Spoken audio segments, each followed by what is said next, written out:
हमारे अभिन्न सहयोगी कृष्णा जी, मनीषा, शिरीन और ईश्वर शरण कॉलेज प्लेसमेंट सेल की कन्वीनर डॉक्टर रचना जी, मेधा के अन्य हमारे सहयोगी, मेंटोर, डिफरेंट ऑर्गेनाइजेशंस के एम्प्लॉयर्स और सबसे भोपाल को मेधा के साथ काम करते हुए आपने देखा कि 4-5 वर्ष हम सबको हो गया। लेकिन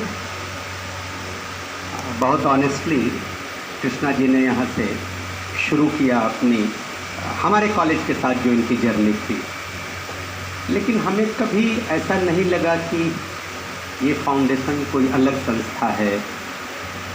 इतना ज़्यादा और इटर्नल चीज़ जो शाश्वत होती है वो बदलती नहीं।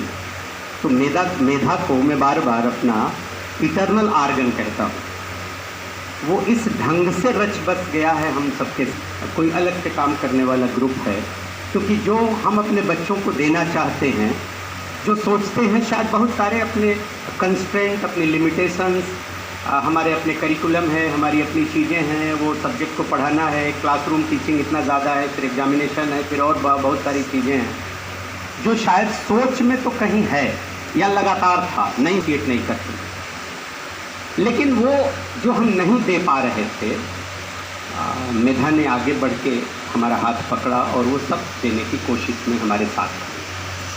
इसलिए हम सबसे पहले उन लोगों का बहुत स्वागत करते हैं और आप सभी एम्प्लॉयर्स का जो हमारे और हमारे जैसे ही अन्य कॉलेजेज और विश्वविद्यालय के बच्चों को प्रशिक्षित करने के लिए, उनकी जिज्ञासा, उनको क्या करना चाहिए, हम खुल रहे हैं दुनिया में।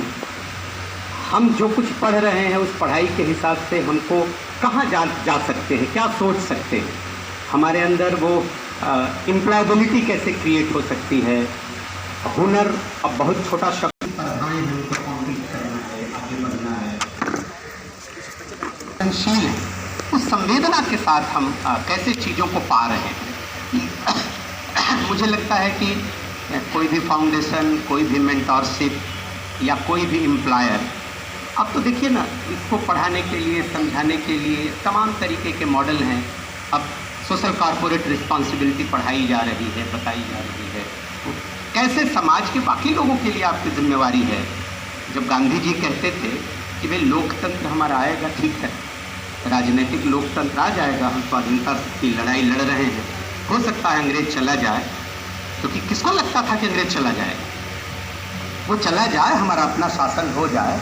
लेकिन अपना शासन, आप कल्पना करिए 1932-33 में जब गांधी जी जब कहते हैं कि ये आज़ादी का आंदोलन अपने प्रकर्ष पर था और वहाँ से आंदोलन विड्रॉ करते हैं, कहते नहीं अब हम समालोचना का काम करेंगे।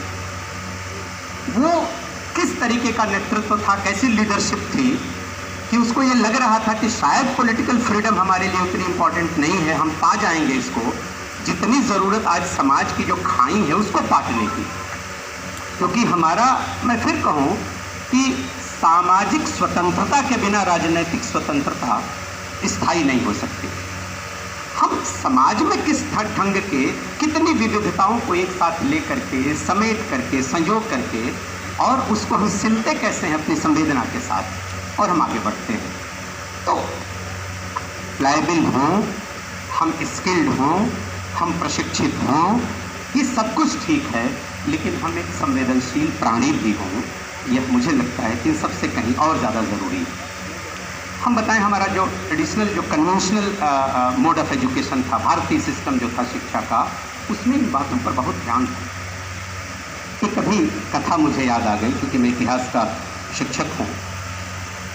बौद्ध ग्रंथों में एक कथा मिलती है जीवक की, बड़ा फेमस वैद्य था, सबने सुना होगा जो बच्चे इसमें इतिहास पढ़ते हैं, जो नहीं पढ़ते हैं। वो बिहार में पैदा हुआ और यूं ही कहीं पड़ा हुआ था।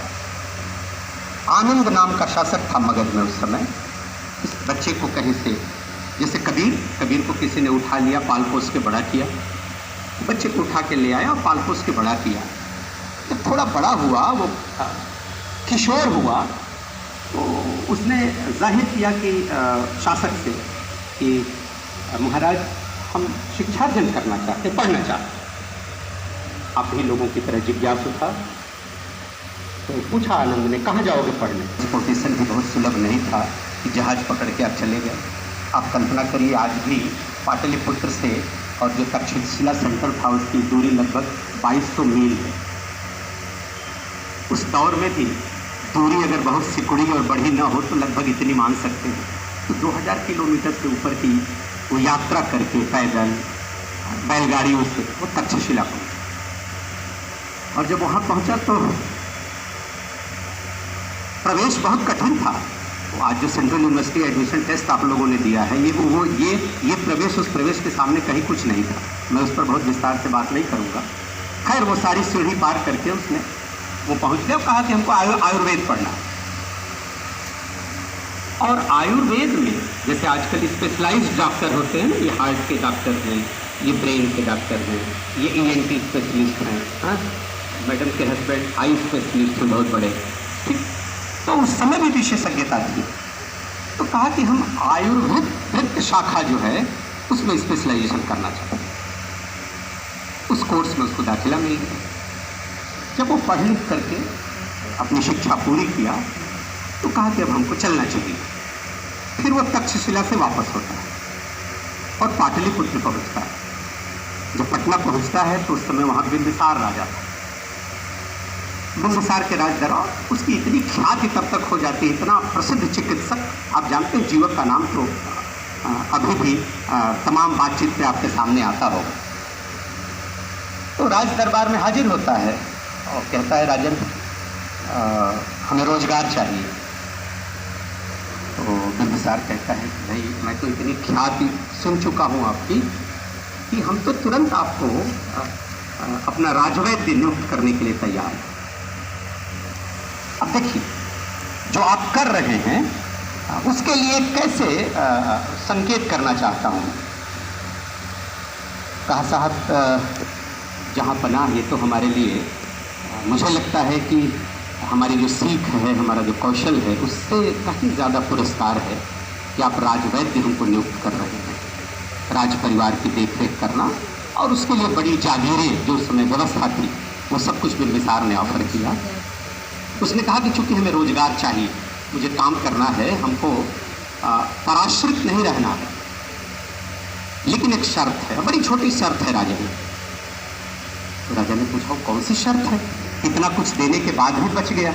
कहा, नहीं, केवल एक वचन आपसे चाहिए कि मैं राज परिवार की सेवा करूंगा, इसलिए कि इसके बदले हमको इतनी सारी चीजें, हमको वेतन मिल रहा है, जागीर मिल रही है, वैभव मिल रहा है, लेकिन अगर समाज में किसी भी ऐसे व्यक्ति को जहाँ तक मेडिकल फैसिलिटी नहीं पहुँच पा रही है, ये रिकॉर्ड पे है कि बौद्ध ग्रंथों, अगर उसको ज़रूरत मेरी पड़ी तो राज परिवार की सेवा छोड़ के सबसे पहले मुझे वहाँ जाने की अनुमति दी जाए, तब तो मैं यह पद ज्वाइन करने के लिए तैयार हूँ, अन्यथा मैं अपने तरीके से काम करूँगा।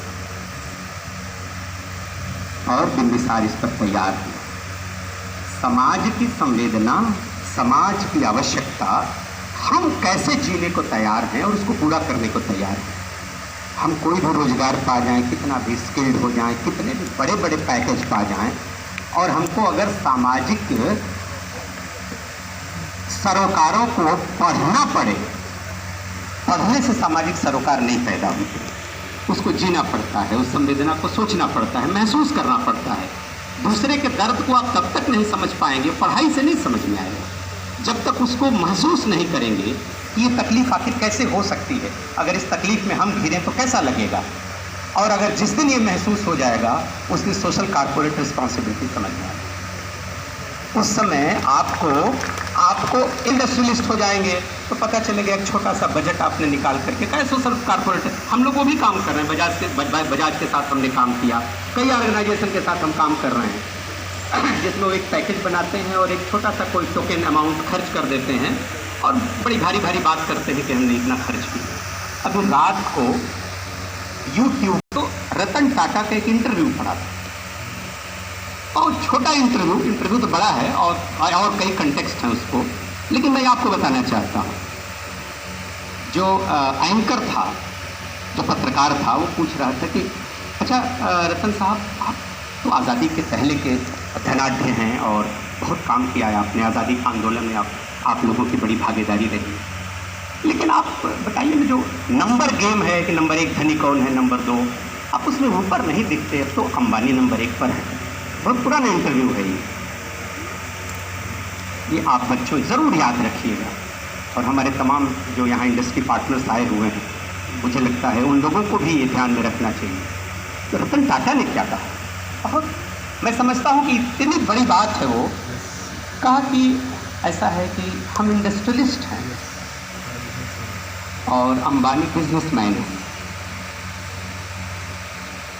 इंडस्ट्रियलिस्ट और बिजनेसमैन, और उन्होंने क्या कहा, और दूसरी बात समझिए, ये फर्क समझ में आ जाएगा। ठेठ कहें तो अंबानी बनिया है, हम उद्योगपति हैं, ठीक है। और दूसरी बात क्या कहा, वो और इम्पॉर्टेंट है, कहा कि मैं रतन टाटा ये कभी नहीं चाहता कि भारत दुनिया में सुपर इकोनॉमिक पावर बने। मैं उनकी बात कोट कर रहा हूँ, रचना जी, मैं कभी नहीं चाहता कि भारत दुनिया में सुपर इकोनॉमिक पावर बने, लेकिन मैं ये ज़रूर चाहता हूँ कि भारत एक खुशहाल भारत बने। मुझे लगता है कि आज इनक्लाइबल हूँ आप, लेकिन इस सूत्र वाक्य को ज़रूर अपने पास रखें, तो इस तरह के चौपाल, इस तरह की ड्राइव, इस तरह के कैंपेन अपने आप सफल होंगे। Thank you so much.